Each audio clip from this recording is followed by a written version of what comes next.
السلام عليكم ومرحبا بكم في تقديم من مباريات الغد إن شاء الله من دوري الأبطال.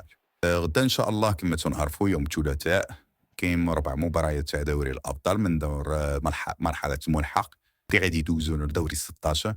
مباريات اللي كان فيها تشويق في الذهاب وغادي يكون فيها تشويق في الإياب إن شاء الله.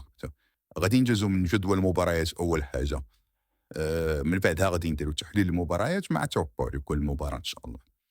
المباراة الأولى كالعادة غادي نبداو بفاينورد ضد الميلان. المباراة الأولى اللي تتكون مع 7 قل ربع. كما تنعرفوا ميلان الخبرة ديالو كبيرة في دوري الأبطال ما تخفاش علينا، لكن فاينورد هاد العام هذا فرقة مزيانة بزاف. ونجوز المباراة الثانية كلوب بروج ضد أتلانتا، الوقت مع 9 مساء. مباراة غتكون تكتيكية كبيرة ونكملوا تحليل ان شاء الله، نكملوا ونهضر عليها في التحليل ان شاء الله. ندوز عند المباراه اللي كل شيء تيتوقع النتيجه ديالها تقريبا معروف، هذه هي سيلتيك ضد الباير ان شاء الله مع التسعود نفس في الوقت.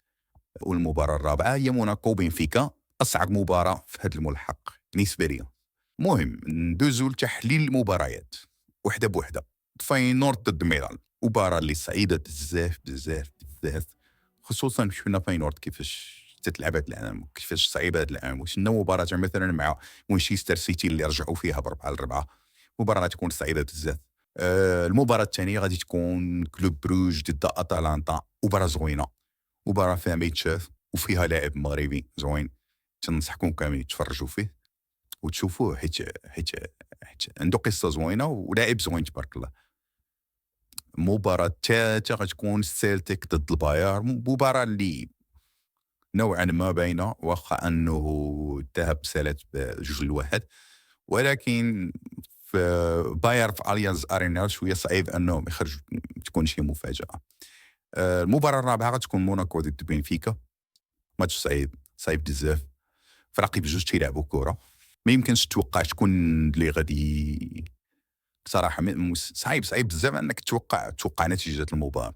المهم نشوفوا دابا ندير توقعات. بالنسبه لي فاينورد ميلان تنتوقع فاينورد بصراحه، رغم خبرات ميلان رغم كل شيء تنتوقع فاينورد.